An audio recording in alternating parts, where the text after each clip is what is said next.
Today we're having Garrett as my guest. So the first question I have for you is, when you are a kid, have you ever think about you're going to be a musician one day? When I was a kid? Yeah. Yes, kind of. When I was a kid, I wanted to have 3 jobs. The percussion was not one. By 6th grade, which was, I was 10 years old, maybe? 11 years old? Yeah. I wanted to be a pianist, a baseball player, and a herpetologist, which is somebody who studies reptiles, in my spare times. But percussion was not a career option, not for a long time. Yeah. I think the first time I looked at it was in high school, but seriously looked at it was college. So in high school, that's the first time you Thought about played percussion, or no? I played when I was in 6th grade. When I first 6th grade. Yeah, when I first started junior high. So when I was 11, I think is when I started. Except for we had a drum set when I was 8. Why did you choose to play percussion? Because of the marching snare drum, Uh-huh. which here at marching band is a big thing here in America, of course. So we did a lot of. I got to see a lot of marching snare drum stuff. So I always wanted to do that. That's the only reason I chose it. When did you decide that I want percussion to be my career? Officially, probably college when I was 17 or 18, I think. Wow. When you decide? When I applied for college, I did a double degree in arts and letters and music in my first year only. I figured it was probably going to be a career, but when I didn't decide until the end of my freshman year that officially it's what I wanted to do. And over time it's become more serious, and I find out more and more that I definitely made the right choice. Uh-huh. But at first I didn't want to give up on academics because I liked math and science. But in the end I just couldn't see myself not having access to a marimba and things like that. So I decided that I didn't want to not play. So I decided I'd go full on into it. What do you like to do outside of music?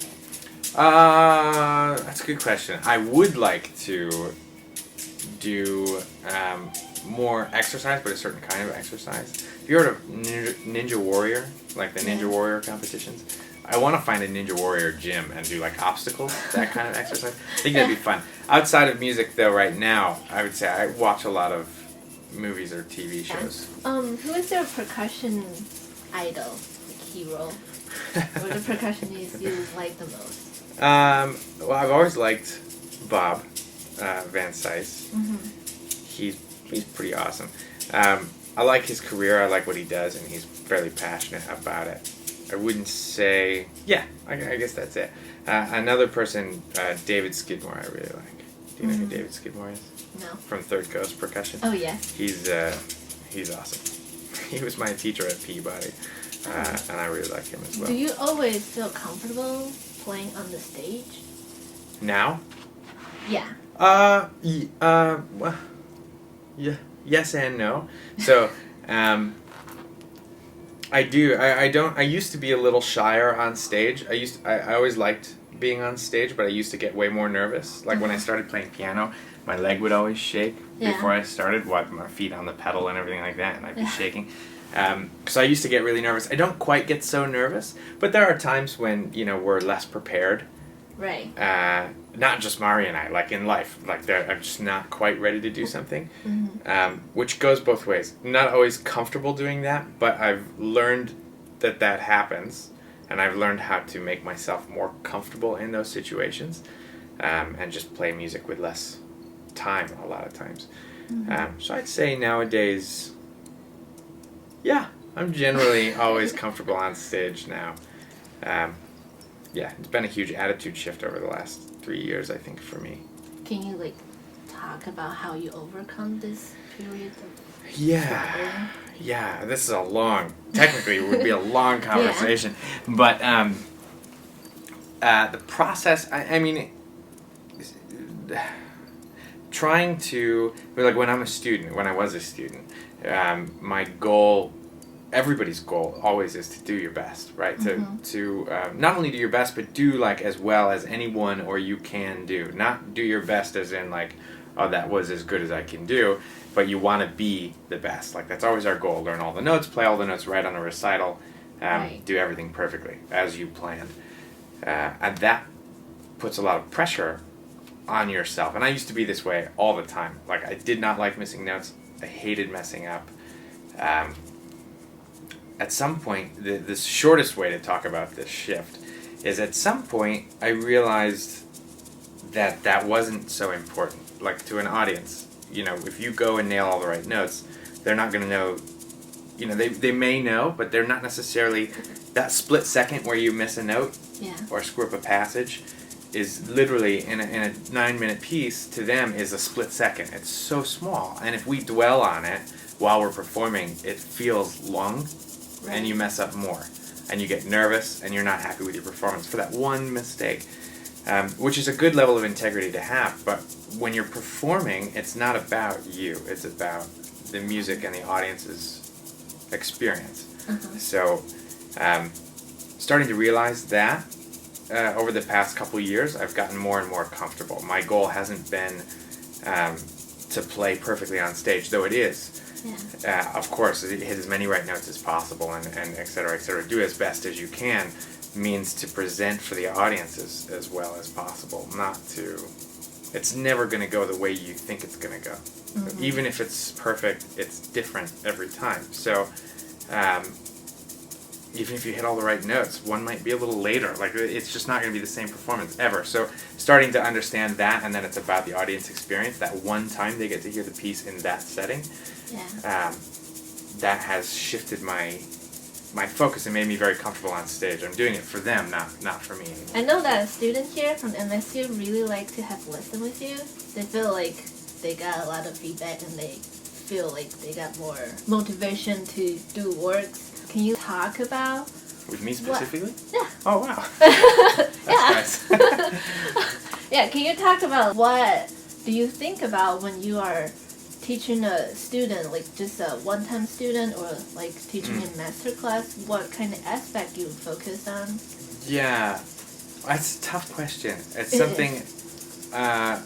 teaching is... Mari and I, we both love to teach. Like, it's a huge part. Though we want to... Obviously, we want to perform first, I think. Like, there have been opportunities to do more teaching, more full-time-ish teaching, that I think in recent times I've decided that I don't want to do yet. Like, I don't want to do it full-time. However, I do love teaching. So I've thought a lot about this, and it develops all the time. Part of the program that I do, we learn a lot about engaging and about psychology and about teaching people of all ages, everybody. Yeah. If I'm teaching long-term, like for a semester, just me, like if I was teaching by myself every week for a semester, I'd probably have to come up with some kind of plan, and the lesson would be different. So the lesson would be very, very much, next week I want to hear this, and next week I want to hear this, and it would be about progress and about planning and even more technical. When we come in here as residents, it's difficult to know because we don't know everything that's happening. So in that situation, I treat it a little bit more like a master class, or similar, even though it's a little different. In a lesson, because it's one-on-one, I am trying to, and I've thought about whether this is the right way to do it or not, but I'm trying to come up with something that somebody can take outside of the lesson and make more things better from that idea, right? So when I teach, which maybe you've noticed, it's very psychological focused, not technical all the time. Yeah. Sometimes there are technical changes that you can make that are small and really quick and really easy. But most of the time, since we don't see you guys very often, I want to change a mindset. I want to change the way somebody is thinking about something to make everything that they do better. So for you, if you're playing Pius, E2 E minor, we're trying to get you to be more boisterous and smooth and play the piece, though we could focus on aspects of the piece itself.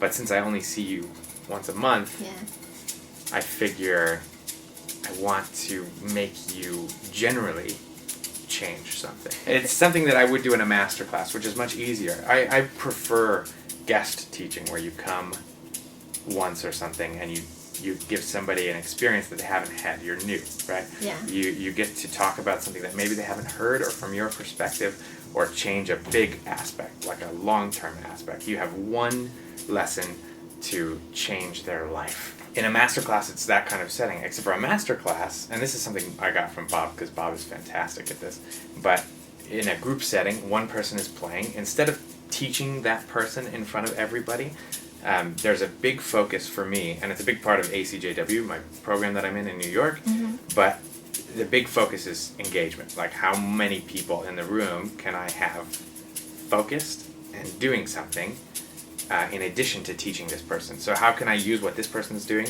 to teach everybody and talk to everybody? So like positioning, I'll turn towards everybody. I'll get everybody to clap or get everybody to respond. You know, it's all about people actively participating so that they all learn together. It's like it's a very subtle thing, but that's very different from a private lesson. What would you be if you're an animal?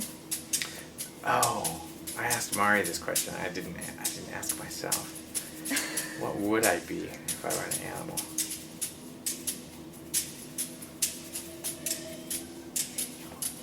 Does it have to be a real animal? No. Dragon. Dragon? Dragon, That's totally. Cool. Have you ever regretted? My choice? Yeah. Of going into music? Yeah. Oh, no, definitely not. I'm lucky. You love it. I'm lucky I definitely made the right choice. I was, that was the battle, is like when you choose one of the other, like music over academics or academics over music, am I losing something? Am I going to regret it? Yeah. I think if I had chose the other way, I would regret it. I think I chose the right. I've never regretted it, so nice. I love every aspect of it, even the hard times. Sleeping on the floor. Yeah.